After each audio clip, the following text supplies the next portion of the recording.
भागवत में एक शब्द कहा गया यहाँ पर, वो कह रहे हैं स्त्रीणाम तु नैव विश्वासाम दुष्टानाम तकारये विश्वासे अस्थितो मूढ़ो स्वदुःखे परिभूयते। अब यहाँ पर एक शब्द सामान्य अर्थ और पर यहाँ पर अगर आप बात करते हैं, लोग कई शंका करते हैं, इस पर मैं आपको बता दूं। स्त्रीणाम तु नैव विश्वास शब्द ऐसा आया है, सामान्य अर्थ में आता है कि स्त्री पर विश्वास नहीं करना चाहिए, लेकिन ऐसा नहीं है। सुखदेव सूत जी महाराज कह रहे हैं, देखो किन स्त्रियों पर विश्वास नहीं करना चाहिए? जो कुटिला होती है, वैश्या होती है, समझ गए? वैश्याओं पर विश्वास नहीं करना चाहिए। अगर कोई वैश्याओं पर विश्वास करता है तो वह ठगा जाता है, जिस प्रकार धुंधकारी ठग गया।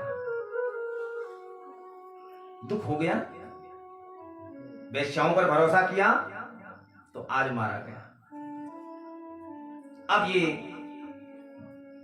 धुंधकारी मर गई, वैश्याएं धीरे धीरे धीरे करके घर छोड़ के चली गई। और वहां गोकर्ण महाराज उस वक्त गया जी में थे, तीर्थ में, और उन्हें स्वप्न हो गया कि मेरा भाई मारा गया। तो यहां धीरे धीरे पांचों वैश्याओं ने घर छोड़ दिया। अब वह घर खंडहर हो गया। ठीक है ना महाराज? ये भूत बन गया। भूत कौन बनते हैं? जिनकी क्रिया नहीं होती। ये हमेशा ध्यान देना। जिनकी क्रिया हो जाती है, दाह संस्कार हो जाता है, वार्षिक श्राद्ध होता है, और घर में हम रेगुलर उनका पिंडदान करते हैं, तो वो कभी भूत नहीं होते। अगर हमारे घर में कोई आता है तो वह पितर है, भूत नहीं है। हमारे एक शब्द बन गया भूत। भूत कौन? देखो भागवत कह रही है, भूत कौन बन रहा है? जिनकी क्रिया नहीं होती है। धुंधकारी की क्रिया नहीं हुई, मार के गड्ढा डाल दिया, ये भूत बन गया। जिसका पिंडदान हो जाता है, अग्नि संस्कार हो जाता है, वार्षिक श्राद्ध हो जाता है, और नियमित पिंडदान हो रहा है, वह प्राणी कभी भूत रूप में नहीं आता है। ये ध्यान देना।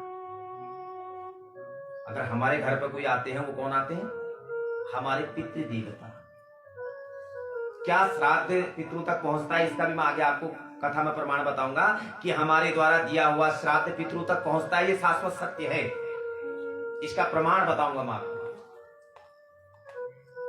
ठीक है ना? प्रसंग आएगा आगे, मैं प्रमाण बताऊंगा इसका। तो यहां जो है धुंधकारी महाराज क्या बन गए? भूत बन गए। लेकिन भाई गया जी में थे, उन्होंने भाई के नाम का पिंडदान कर दिया। चाहे भाई कितना बैरी हो, उसे भेद छुपाना ना चाहिए। पत्नी कितनी प्यारी हो, उसे राज बताना ना चाहिए। ठीक है? आखिर अंत तो गत्वा भाई ही काम आता है।